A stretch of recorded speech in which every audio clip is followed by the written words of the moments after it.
Hello दोस्त, आज के सेशन में हम मोस्ट इंपोर्टेंट क्वेश्चंस करेंगे सीडीपी के। चलिए क्लास को स्टार्ट करते हैं। 4 ऑप्शन आ चुके हैं आप लोग के स्क्रीन पे। क्वेश्चन फर्स्ट है, देखिए, प्राथमिक स्तर पर श्री अरविंद द्वारा सुझाए गए पाठ्यक्रम में निम्नलिखित में से कौन सा, ठीक है, क्या नहीं है। ठीक है, ऑप्शन ए दिया गया मातृभाषा और फ्रेंच, ऑप्शन बी दिया गया शरीर विज्ञान और स्वास्थ्य शिक्षा, ऑप्शन सी दिया गया सामान्य विज्ञान और सामाजिक अध्ययन, ऑप्शन डी दिया गया कला और चित्रकला।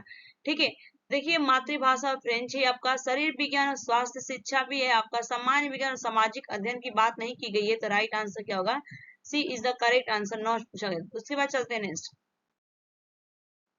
एक अच्छे परिवेश के प्रभाव से किसमें वृद्धि होती है। ऑप्शन ए दिया शिक्षकों में समय के अनुपालन, ऑप्शन बी दिया गया सामुदायिक संतोष, ऑप्शन सी दिया गया शिक्षार्थियों की प्रगति, ऑप्शन डी पाठ्य सामग्री सहगामी क्रियाओं में भागीदारी। तो यहाँ पे शिक्षार्थियों की प्रगति और कोई बोलेगा डी, तो इसका पाठ्य सहगामी क्रियाओं में भागीदारी नहीं होगा, शिक्षार्थियों की प्रगति की बात की गई है, तो सी इज द करेक्ट आंसर होगा। उसके बाद चलते हैं,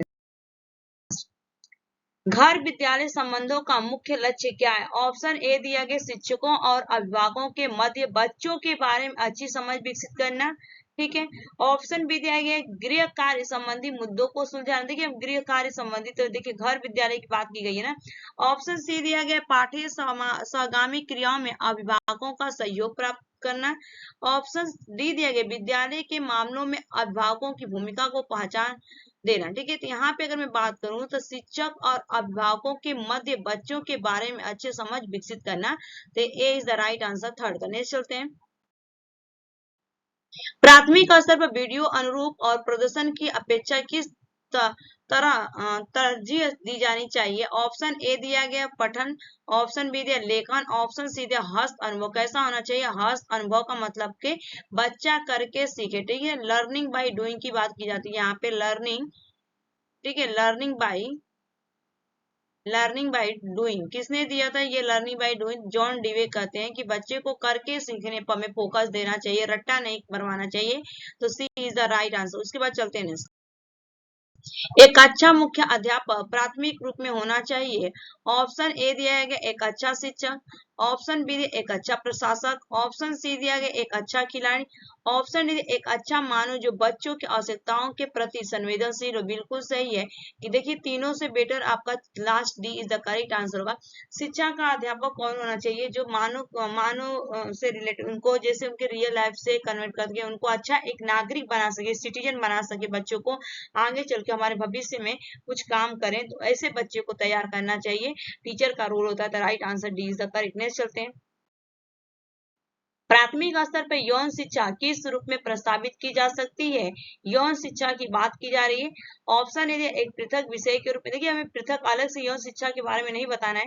ऑप्शन बी दिया गया स्वास्थ्य रक्षा विज्ञान के बारे में ज्ञान, ऑप्शन सी शारीरिक शिक्षा के साथ समन्वित करके। बिल्कुल सही है कि जब हम शारीरिक शिक्षा या व्यायाम करवाते हैं तभी हम बच्चे को इन सारी चीज में उनको बताना चाहिए। Right answer C is the correct answer. उसके बाद चलते हैं, निम्नांकित में से क्या परामर्श की विशिष्टता नहीं है। परामर्श जो काउंसलर होता है उसकी विशिष्टता नहीं है। ऑप्शन ए दिया वातावरण निर्माण करना, बिल्कुल सही है। ऑप्शन बी दिया गया है आपका स्वतंत्र अभिव्यक्ति के अवसर देना, बिल्कुल सही है।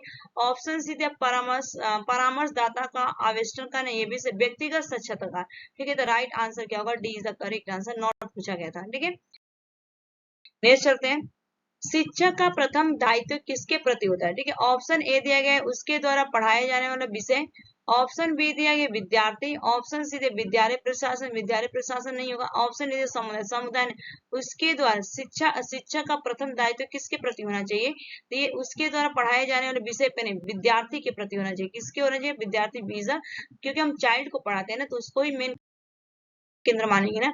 नेक्स्ट चलते हैं, आपकी इस कक्षा में एक विद्यार्थी प्रायः सहपाठी में व्यवधान उत्पन्न करता है, आप क्या करेंगे। ठीक है, ऑप्शन ए दिया उसे कक्षा से निकाल दूंगा या दूंगी, बिल्कुल नहीं। ऑप्शन बी दिया उसकी बैठने की जगह बदल दूंगा या दूंगी, बिल्कुल नहीं। ऑप्शन सी दिया गया है उसे शांत रहने को कहूंगा या कहूंगी, बिल्कुल नहीं। ऑप्शन डी दिया उसे बुलाकर कुछ अतिरिक्त कार्य दूंगा, ठीक है, बिल्कुल राइट है, उसे बुलाएंगे और कुछ अतिरिक्त अलग करने की एक्टिविटी देंगे, तो D is the correct answer, जिससे कि वो अपना माइंड वहां पे सेट करे, फोकस करे। ठीक है, तो राइट आंसर डी। उसके बाद चलते हैं, सतत और व्यापक मूल्यांकन अंतर्गत मूल्यांकित किए जाने वाले सामाजिक व्यक्तिगत गुणों में निम्नलिखित में से क्या नहीं आता है? ऑप्शन ए स्वच्छता, ऑप्शन बी दिया चित्रकला, ऑप्शन सी दिया सहयोग, ऑप्शन डी दिया अनुशासन। ठीक है, तो देखिए स्वच्छता नहीं आता है। ठीक है, स्वच्छता की बात नहीं की गई, चित्रकला की बात की गई, सहयोग की बात की, अनुशासन की बात की गई। ठीक है, तो राइट आंसर क्या होगा? नेक्स्ट चलते हैं। निरपेक्ष श्रेणीकरण में बच्चों की निष्पाति के आकलन का संदर्भ बिंदु होता है। ऑप्शन ए दिया पूर्व निर्धारित मानक, ऑप्शन बी दिया सामान्य संभावना वक्र के आधार पर निर्धारित मानक।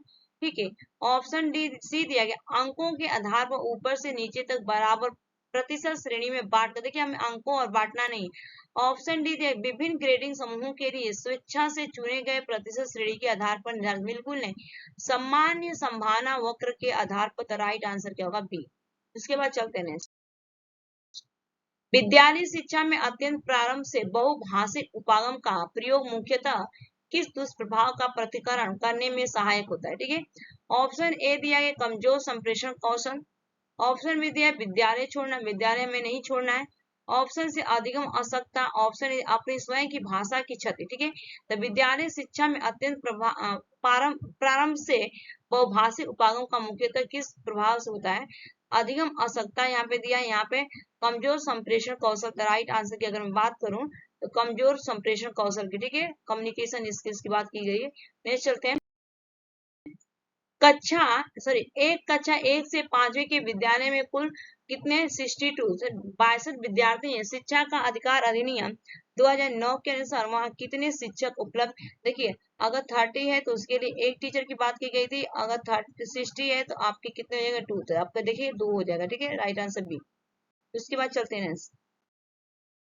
एक प्राथमिक शिक्षक को शिक्षण और तैयारी के लिए कितने कार्य घंटे प्रति सप्ताह शिक्षा का अधिकार अधिनियम 2009 के अंतर्गत विहित कर दिया गया? तो ऑप्शन इसका राइट आंसर 45। ठीक है, B is the right answer. Next चलते हैं।